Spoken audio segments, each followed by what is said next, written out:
Assalamualaikum warahmatullahi wabarakatuh. Halo Bebelians dan Sobat Jubel. Kali ini kita kembali lagi di podcast yang bertema tentang meraih prestasi di lingkungan yang toksik. Emang bisa sih?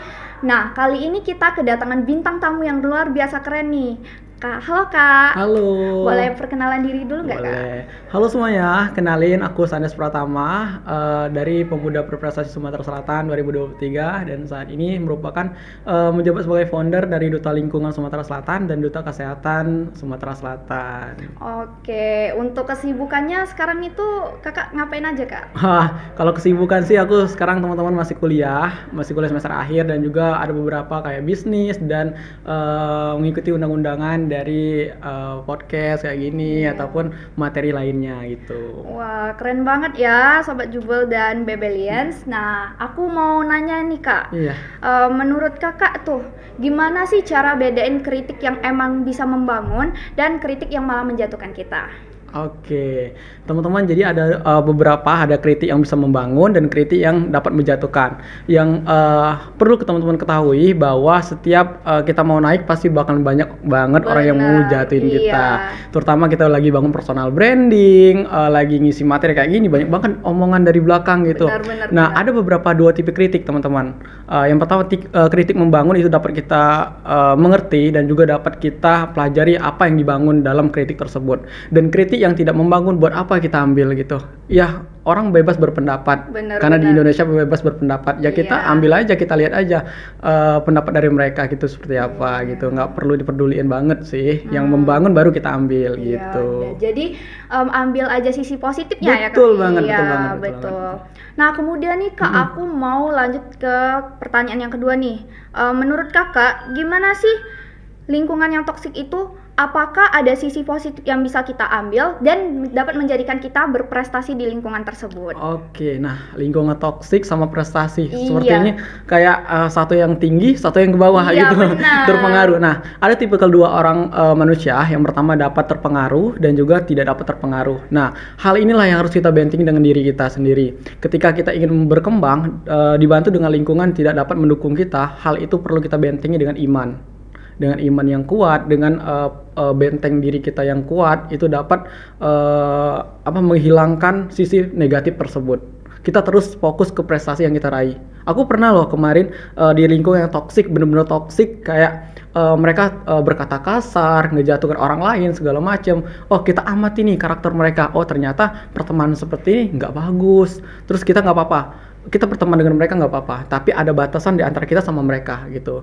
Nah, kalau aku berteman dengan siapapun ya silakan, karena kita welcome gitu.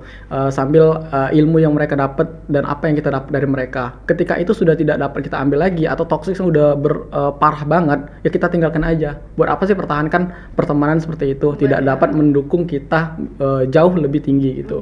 Pernah istilah dibilang itu kalau kita berteman dengan orang penjual parfum, ya kita akan kecipratan wangi. Betul banget. Ketika kita berteman dengan pedagang sayuran atau pedagang ikan, itu bahkan bau sama seperti itu. Sama. Tapi terkadang teman-teman kita dapat membentengi diri kita bagaimanapun caranya. Kamu tetap fokus saja dengan prestasi yang kamu lakukan.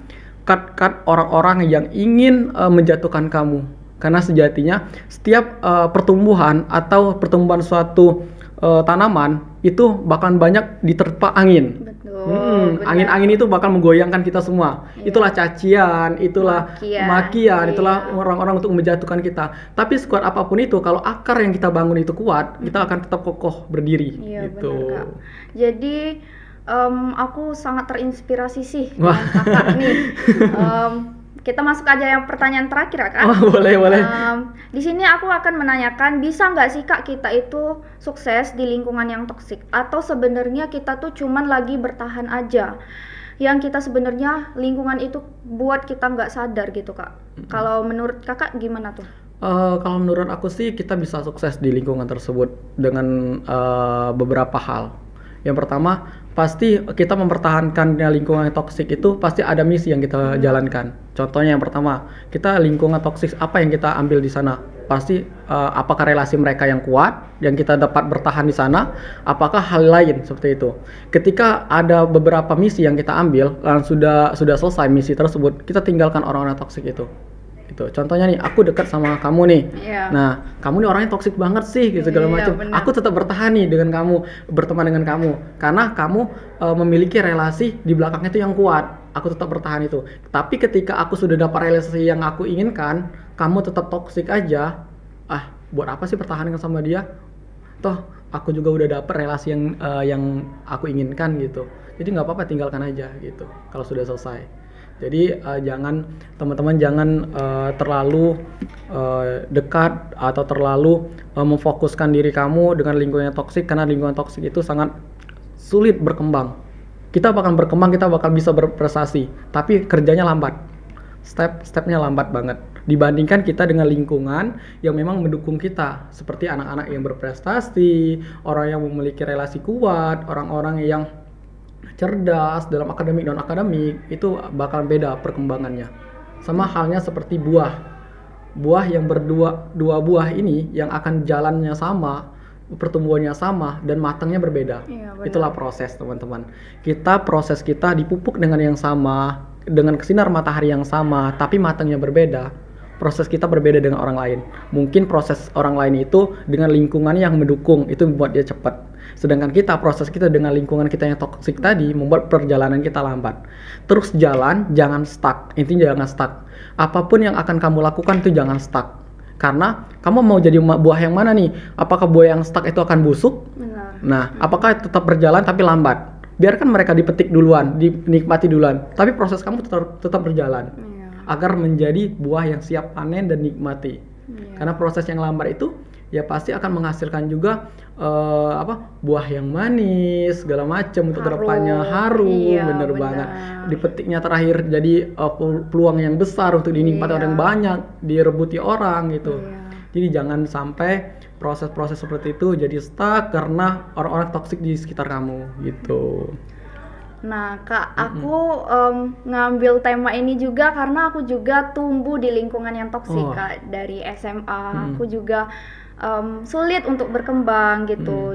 Tapi dengar cerita Kakak nih, aku jadi semangat lagi gitu untuk berprestasi. Aku juga melihat Kakak sebagai founder dari Duta Kesehatan dan Duta Lingkungan Sumsel. Nah, Bebelians, itulah cerita dari Kak Sandes. Nah, terima kasih teman-teman yang sudah mengikuti podcast pada kali ini. Nah, Kak, ada kata-kata nggak buat podcast kita hari ini yang berkaitan dengan tema kali ini? Oke, closing statement lah gitu ya. Iya, Oke. betul. Oke, buat teman-teman dimanapun berada yang mendengarkan podcast ini, ada beberapa hal yang aku titip pesan teman-teman. Baik buruknya negara ini tergantung dari anak mudanya. Jika anak mudanya baik, maka negara ini akan baik. Tapi jika anak mudanya buruk, maka negara ini akan buruk. Nah, tinggal pilihan kamu yang dimana. Nikmati proses kamu tanpa protes, terus berjalan walaupun lambat, dan jadilah orang yang bermanfaat untuk masyarakat luas, dan terus menginspirasi anak muda dan membangun benteng yang kuat untuk Indonesia Emas 2045. Buku-buku Linda dan Sobat Jubel inspiratif. Go for improvement, not perfection. Belajar bersama, maju untuk semua, kita pasti bisa. Terima kasih teman-teman. Terima kasih.